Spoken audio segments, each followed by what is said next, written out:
कीमिया दानों की दर्जन, मोल को समझना। अच्छा, केमिस्ट्री की दुनिया में एक लफ्ज़ है जो अक्सर लोगों को परेशान कर देता है, मोल। लेकिन क्या हो अगर ये बताया जाए कि ये कोई रॉकेट साइंस नहीं है, बल्कि गिनती का एक बहुत ही आसान टूल है, बिल्कुल एक दर्जन की तरह। चलें, आज इस राज से पर्दा उठाते हैं। तो सबसे पहले एक बहुत बुनियादी सा सवाल जहन में आता है, भाई कीमियादान आखिर इन एटम्स और मॉलिक्यूल्स को गिनते कैसे हैं जो इतने छोटे हैं कि नजर ही नहीं आ सकते। ये तो एक बहुत बड़ा चैलेंज लगता है ना। इसको समझने के लिए एक सादा सी मिसाल लेते हैं। जरा सोचें, आपको साहिल पर रेत के अरबों खरबों ज़र्रात गिनने हैं। जाहिर है आप एक एक करके तो नहीं गिनेंगे ना। इसके बजाय आप क्या करेंगे? आप सीधा सीधा इसका वजन कर लेंगे। कीमियादान भी बिल्कुल यही तरीका अपनाते हैं। और यहीं पर मोल का कॉन्सेप्ट आता है। मोल को समझने का सबसे आसान तरीका यह है कि उसे कीमियादानों की दर्जन कहा जाए। जैसे हम 12 केलों को एक दर्जन कहते हैं, वैसे ही कीमियादान एटमों और मॉलिक्यूल्स की एक बहुत बहुत बड़ी तादाद को एक मोल कहते हैं। ये बस गिनती का एक पैमाना है। तो सवाल ये है कि ये कीमियादानों की दर्जन आखिर कितनी बड़ी है? तो जी, ये है 6.023 ज़र्ब 10 की ताकत 23। ये एक इतना इतना बड़ा नंबर है कि इसका तसव्वुर करना भी मुश्किल है। साइंस की ज़बान में इसे एवोगैड्रो नंबर कहते हैं। और सबसे दिलचस्प बात यह है कि किसी भी चीज़ का एक मोल, चाहे वो पानी हो, लोहा हो या कोई गैस, उसमें हमेशा ज़र्रात की तादाद यही रहेगी, 6.023 ज़र्ब 10 की ताकत 23। ये केमिस्ट्री का एक यूनिवर्सल उसूल है।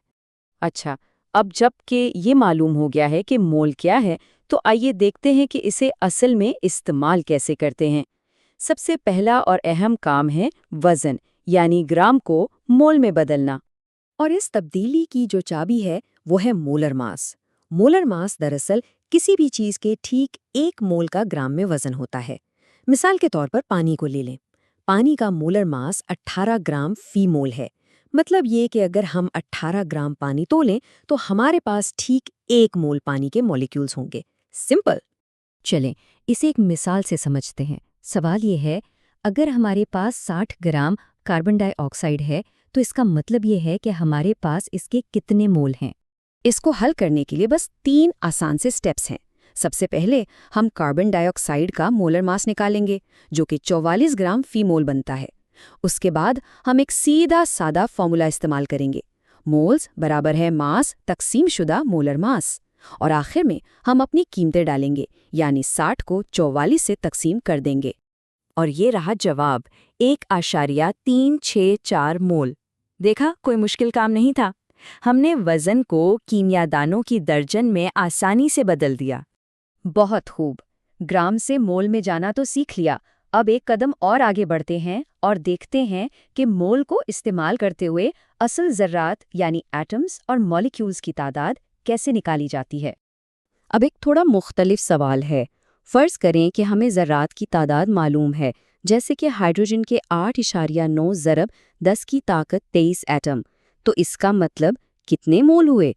यहाँ भी एक बहुत आसान फॉर्मूला है। हम सिर्फ ज़रात की दी गई तादाद को अपने जादुई नंबर यानी अवोगाड्रो नंबर से तकसीम कर देंगे।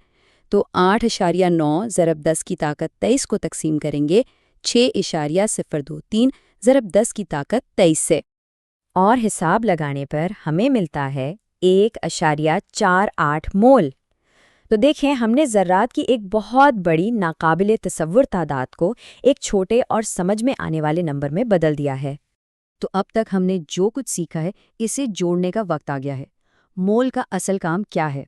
ये दरअसल एक पुल की तरह काम करता है। ये पुल हमारी नज़र आने वाली दुनिया यानी किसी चीज़ के वज़न या मास को केमिया की गिनती की इकाई मोल से जोड़ता है। और फिर यही पुल हमें आगे ले जाकर ना नज़र आने वाली दुनिया यानी एटमों और मॉलिक्यूल्स की असल तादाद से मिला देता है। तो मोल इन दो दुनियाओं के बीच में एक कनेक्शन का काम करता है।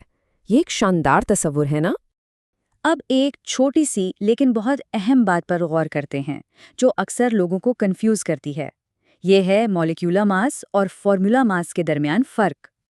देखें, मॉलिक्यूलर मास की इस्तिलाह हम उन कंपाउंड्स के लिए इस्तेमाल करते हैं जो अलग-अलग मॉलिक्यूल्स पर मुश्तमिल होते हैं, जैसे पानी। दूसरी तरफ फॉर्मूला मास उन आयोनिक कंपाउंड्स के लिए इस्तेमाल होता है जो मॉलिक्यूल्स की शक्ल में नहीं बल्कि एक क्रिस्टल की जाली की तरह होते हैं, जैसे आम खाने का नमक। हिसाब करने का तरीका बिल्कुल एक जैसा है, लेकिन सही लफ्ज़ का इस्तेमाल जाहिर करता है कि आप कॉन्सेप्ट को गहराई में समझते हैं। आखिर में हम ये कह सकते हैं कि मोल के कॉन्सेप्ट को समझना दरअसल एक केमिया दान की सुपर पावर हासिल करने जैसा है। और वो सुपर पावर क्यों है? क्योंकि ये मोल ही है जो नज़र आने वाली दुनिया जिसे हम तोल सकते हैं, उसे एटमों और मॉलिक्यूल्स की ना नज़र आने वाली दुनिया से जोड़ता है। ये केमिस्ट्री के तमाम हिसाबात के लिए एक बुनियादी और यूनिवर्सल टूल है। तो इस बात को हमेशा जहन में रखें, मोल सिर्फ एक नंबर नहीं है, ये वो ज़हीन टूल है जो वज़न को गिनती में बदल देता है और एटमों की इस पोशीदा दुनिया को हम सबके लिए देखने के काबिल बना देता है।